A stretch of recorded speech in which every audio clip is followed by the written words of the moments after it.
มีหยังที่อยากได้บ่ไฟฟ้าโอ้แล้วมีผ้าบ่เนี่ยแม่แล้วมีหยังที่อยากได้อีกซะอยากได้แฟนว้าถ้ามีคนจีบนำสิคบกันอยู่บ่ครบเนาะ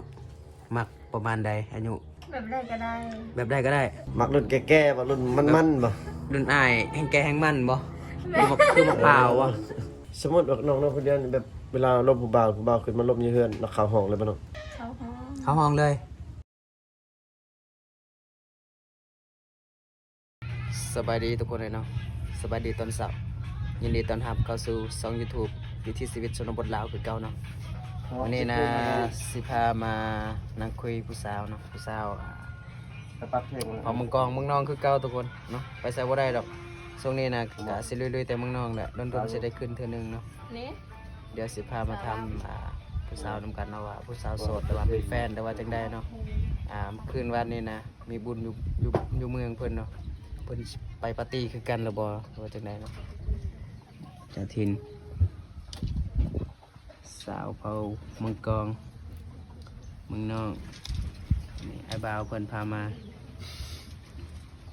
สบายดีเด้อ FC บ่กวยฮะมาหาผู้สาวมื้อนี้หาผู้สาวคือเก่าสาวโสดบ่สาวโสดสาวสดพร้อมมังกรคำบ่โสดค่อยสิเมื่อก่อนได้ค่อยมาเด้สาวงามในหมู่บ้านได้นี่แม่นบ่สบายดีในคนงามสบายดีอีกคนข้างหลังเด้ซะสบายดีซื้อว่าปลาซิวบ่แม่นซิวซื่อๆเนาะแม่นสาวซิวอายุประมาณ18-19 ปีแล้วทุกคนเลยเนาะหลายคนอาจจะเคยเห็นในคลิปเคยมาถ่ายก่อนแล้วเนาะข้างล่างซื้อจังใดต้องลงจากรถแหละบ่ลงจากรถบ่ได้แล้วเนาะซื้อน้อยเลยตรังซื้อเสือบาบแม่นบ่ฮะซื้อจักปีแล้ว7โอ้เป็นได้ทั้งสองคนโสดหรือว่ามีแฟนโสดทั้งสองคืนนี้นะไปเลาะบุญน้ำเขาอยู่บ่ไปแต่บ่มีครูบ่มีครูป่ากันฮู้ว่าบ่มีครูแบบนี้นะไปกับข่อยก็ได้ข่อยก็บ่มีครูคือกันข่อยไปเลาะหน่อยนึงข่อยก็มือบ่มีคนไปนำไปใช้บัดนี้สันดงสันดงสันดงก็คือขึ้นเฮือนเนาะเพิ่นสิพาขึ้นไปที่เฮือนศาลของเพิ่นทุกคนเลยเนาะอันนี้เป็นครั้งแรกเนาะที่มาเยี่ยมยามมาเล่นกับผู้สาวโสดเมืองนอกเนาะทุกคนเนาะเป็นครั้งแรกแล้วเพิ่นก็สิพาขึ้นเฮือนศาลบ้าน2ของเพิ่นไปนั่งเล่นอยู่เทิงพุ่นแหละเนาะมื้อนี้จวดๆพี่น้องเอ้ยชีวิตนี้ไปหาแต่ผู้สาวเนาะไปหาแต่สาวโสดแต่บ่มีผู้สาวนำเขาจักเทื่อเนาะก่อนสิขึ้นเฮือนเดี๋ยวบ่ก็สิพาทุกคนหยังเลาะหมู่บ้านจักหน่อยก่อนนี่เป็นบริเวณหมู่บ้านเพื่อนทุกคนเพื่อนก็สิห่างกันเนี่ยเนาะจักหน่อยน่าจะบ่หลายปานใดเนาะแต่ว่ามันเป็นสิว่าจังไดแบบมันเป็นบ่อนเนาะก็คือแบบแถวนี้นะสิเป็นอีกหมู่บ้านนึงแต่ว่าหมู่บ้านนี้นะกว้างเลยทุกคนเนาะสิไปฮอดพูนแต่ว่าห่างๆก็สิมีอีกหลังนึงห่างๆก็สิมีอีกหลังนึงเนาะบรรยากาศมื้อนี้แดดร้อนคักพี่น้องเอ้ยอันนี้คือเฮือนซานสาวโสดที่เขามาหาเนาะเป็นเฮือนซานบ้าน2ของเพิ่นประมาณนี้แหละทุกคนไปเดี๋ยวขึ้นไปที่เฮือนซานของเพิ่นนำกันไปทักทายสบายดีเพิ่นนำกันเนาะไปพูดคุยเบาเพิ่นนำกันไปเรื่อยๆเปลี่ยนมุมเปลี่ยนบอลว่าสิอยู่ข้างนอกแต่ว่าอากาศหนาวโพดลมแห้งก็เลยเข้ามาอยู่ข้างในพี่น้องนี่เป็นบอลที่ดูพวกกินก็คือเฮือนครัวเนาะเฮือนครัวพี่น้องเลย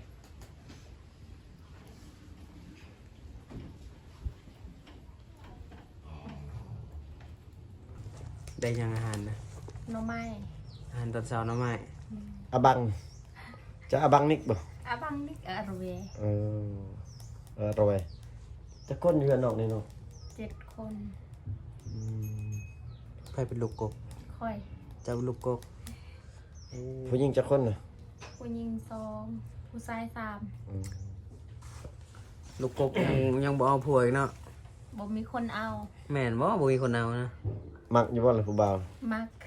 บ่าวโสดก็มักนี่ เลือกคนรอๆรวย อืมอยากสงสัยอยู่นำบ่ก่อยเนาะ ๆแม่น สงสัยเลือกหลายไปจ้า บ่มีคนเอา สาวบาปเจ้าก็ยังบ่มีแฟนบ่ บ่มี ตอนนั้นเฮือนน้องน่ะใกล้ๆกันได้บ่หรือว่าไกล โอเค อืมชื่อน้องบ่ได้นอนนำกันบ่ บ่ได้เนาะ บ่ได้นอนนำกัน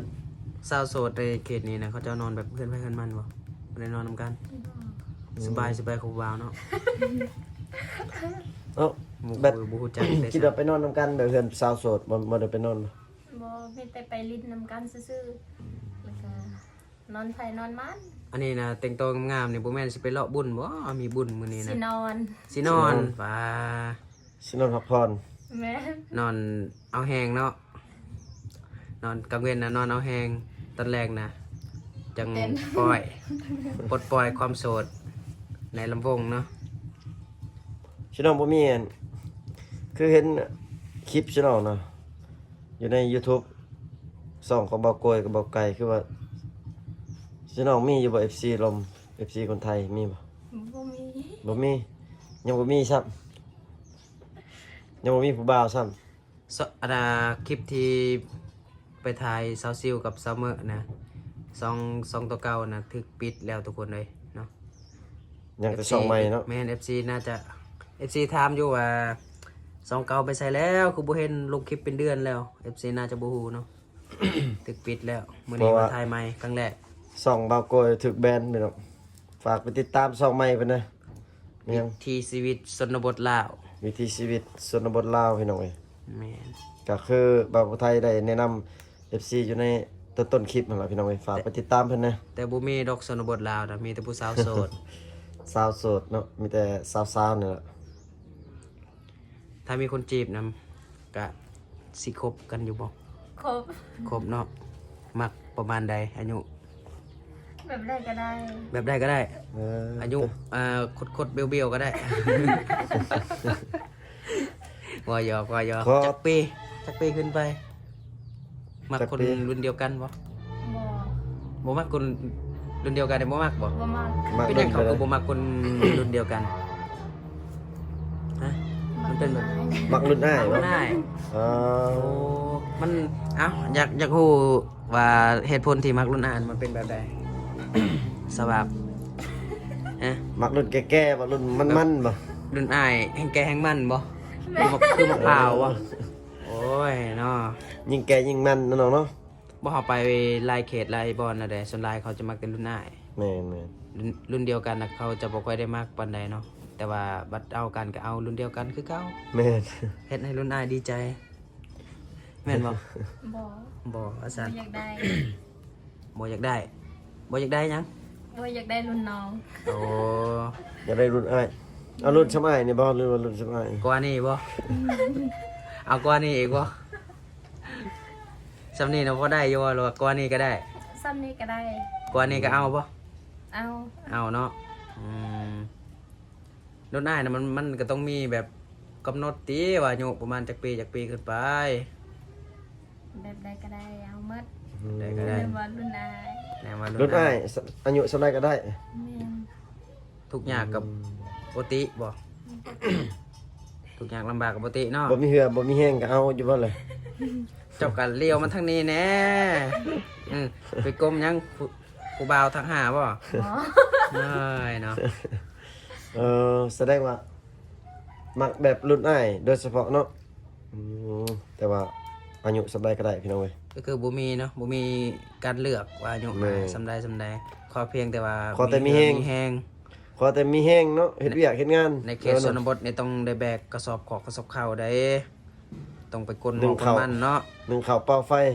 เจ้าต้องแห้งๆนกติกน้ำบ่ได้ในแล้วได้ บ่ว่า ผู้สในเขตนี่เขาบ่เอาดอก บ่ว่าจะเป็นเวียกกลางเว้นกลางคืนได้เบิดพี่น้องเอ้ย บัน ไอ้ เล ดุมัน งเนาะ ให้ดุมันพี่น้องเอ้ยบ่ให้ขี้คร้านได้พี่น้องเอ้ย เอา FC น่าจะเข้าใจน่าจะได้ยินชัดเจนเนาะว่าผู้สาวมักรุ่นอ้ายใส่เปบ่ใส่เปก็ได้ติเนาะ ขอแค่ใส่ใจก็พอ ขอแค่ใส่ใจก็พอ ขอใส่ใจเขาพอเพิ่นเนาะ เขาใส่กันแบบได้ใส่ใจนี่ โอ้ บ่ โอ้ยยังบ่มี เออ ยังบ่ฮู้เนาะ ตั้งแต่เกิดมานี่ยังบ่เคยมีผู้บ่าวบ่ บ่มี บ่มีเนาะแต่ว่าถึกยุงกัดซื่อ น้องนอนอยู่ใช่น้องนอนอยู่นี่บ่ได้นอนอยู่ใน นอนอยู่ใน อืมนอนในห้องบ่นอนใน ในห้อง อ๋อนอนคนเดียวมาอยู่ในห้องเฉพาะยุงจะเข้าไปเนาะ ๆบ่รับสมัครคนไปนอนนํบ่ เอ้า หมู่คู่อะนะ สมมุติว่าน้องนอนคนเดียวนี่แบบเวลาลมผู้บ่าวขึ้นมาลมอยู่เฮือนแล้วเข้าห้องเลยบ่เนาะ บ่ ฮะ บ่มีผู้บ่าว เวลา สม ล มุ ม ติ ผู้บ่าว สมมุติว่าเป็นฮีตนะฮีตที่น้องเข้าห้องเลยบ่ เข้าห้อง เข้าห้องเลย โอ้ยตอนแรกน่ะถ้าเขาอยู่ห้องได้ซะคอยสิมาลองเบิ่ง สิมาลองลบมึงบ่ ว่าการลมผู้สาวในเขตชนบทเนี่ยมันเป็นแบบใดเนาะ แสดงว่าเข้าห้องเลย FC ว่าจังใดถ้า FC ว่าอยากเบิ่งวิธีชีวิตการลมผู้สาวในเขตชนบทเดี๋ยวเขาจะมาลมให้ FC ได้เบิ่งเนาะ แต่ว่าก็คือกันกับแบบเฮ็ดอันแถวอื่นนะเนาะเอาตามเบิ่งนี่ คือกัน เฮ็ดแต่อื่นบ่ได้เข้าได้เนาะ อืม อืม ย่านว่าแบบขึ้นเฮือนบ่ได้มันก็มีเด้ขึ้นเฮือนบ่ได้แบบลมในตารางก็มี ขึ้นได้ ขึ้นได้เนาะ ลมอยู่ตารางก็ได้บ่สิน้องนี่ ได้ ล ล ม มอยู่ใส่ก็ได้ เออลมอยู่กกไม้ก็ได้เนาะ สิไปก็ไม่ หรือลมอยู่เสาไฟก็ได้เนาะ ยังสาวบาวคือเบาๆเลยบัดนี้ มันเกินโพดอยู่กุกไหม น้องว่าลมอยู่ใส่ก็ได้ว่าซั่น เอาก็อยู่ใส่ก็ได้ หยอกหยอกหยอก เออ มันจะมีการหยอกกันเบากันแน่ห จะได้ ยอกกันแน่เนาะ แสดงว่าลมอยู่ห้วยอยู่ห้องก็ได้เบิดพี่น้องเอ้ย ก็คือลมผู้สาวก็คือมาฮอดเฮือนผู้สาวแล้วขึ้นที่ห้องได้เลย อืม แล้วเฮาสิฮู้จังได้ว่าเฮือนนี้มีผู้สาวแล้วมีผู้สาวนอน เขาถามบ่เรื่องเลย ทำผู้ใหญ่เขาก็บอก อ๋อ อ๋อคิดว่าแบบเสร็จกันแล้วจังมาบ่แม่นบ่ บางคนเขาแซดบางคนแบบเขามาหาเขาบ่ได้ลิ้นดอกเพราะว่าบ่รู้จักเด้ แม่ แต่ว่าเฮาน่ะคันบ่ฮู้จักกับ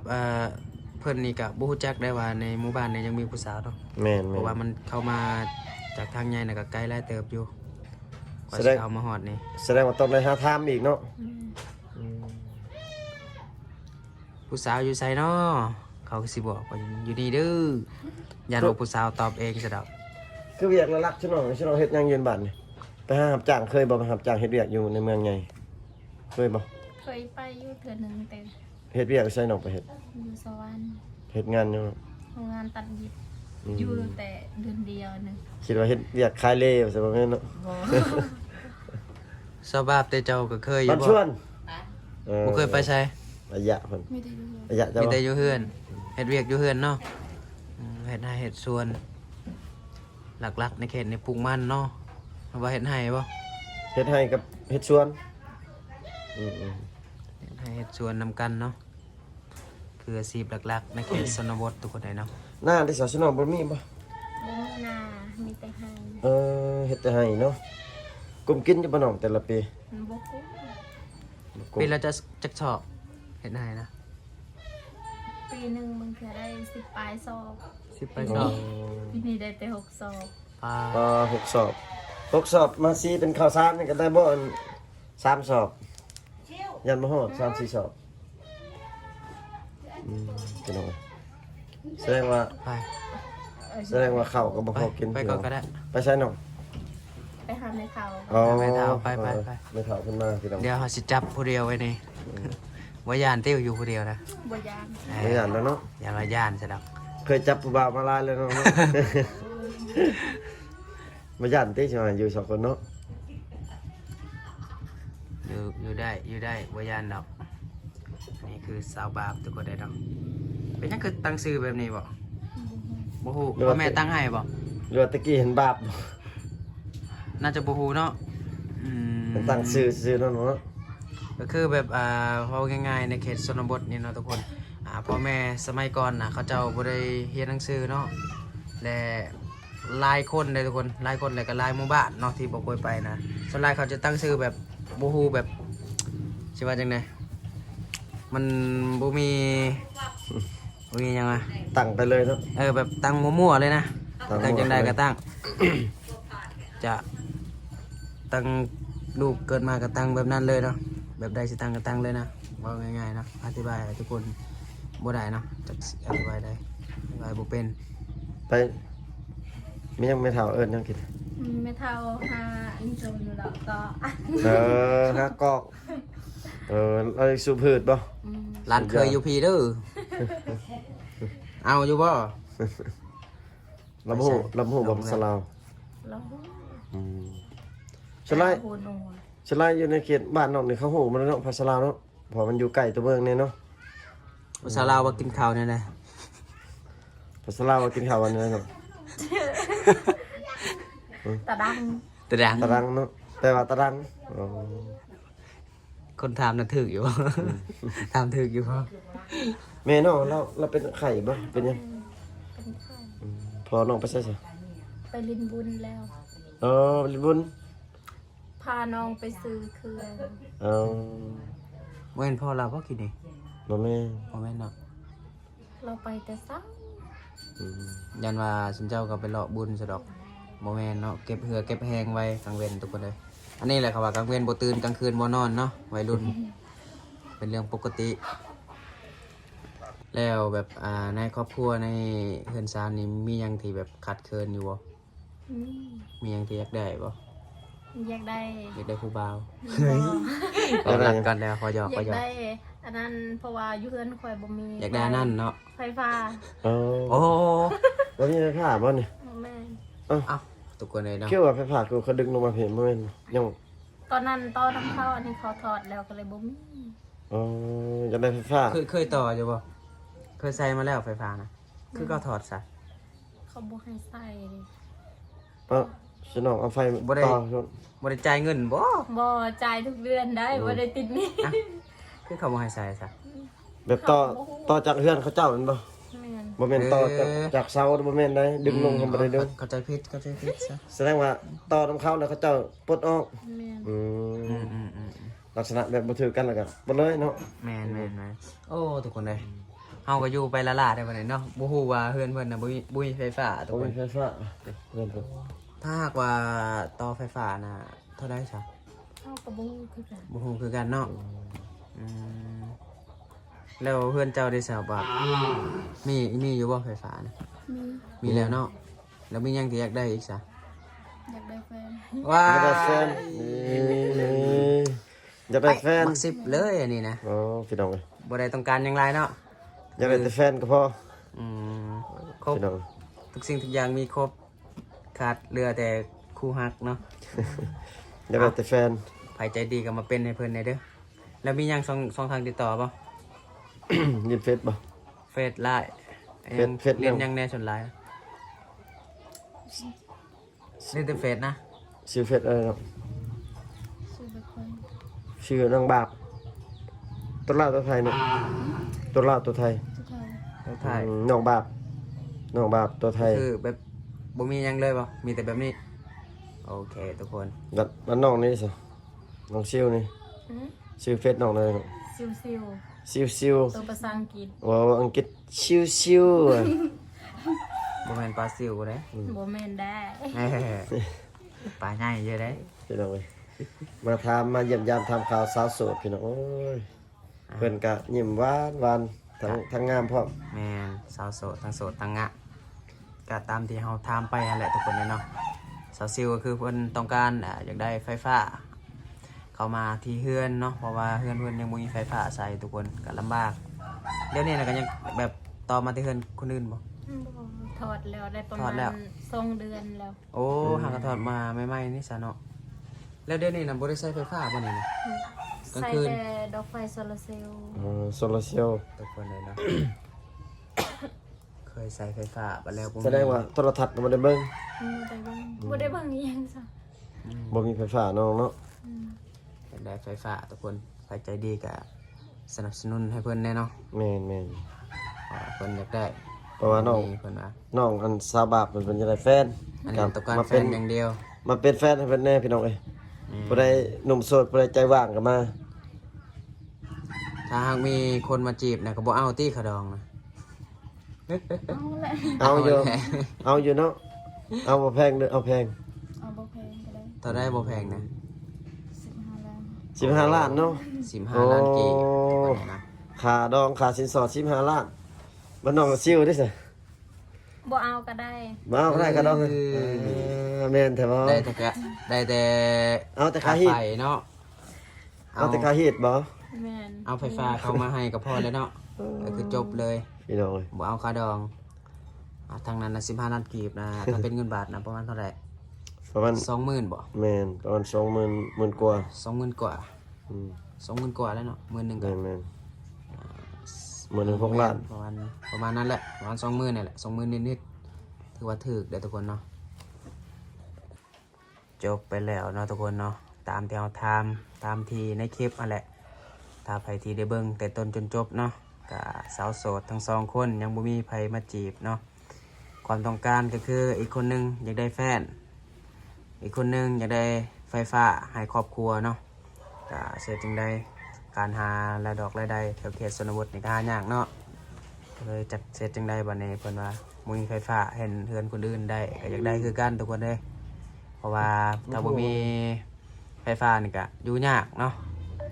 เอาแล้วคลิปนี้บ่ก้อยก็สิได้จบคลิปก่อนเนาะสิได้อำลาพาจาก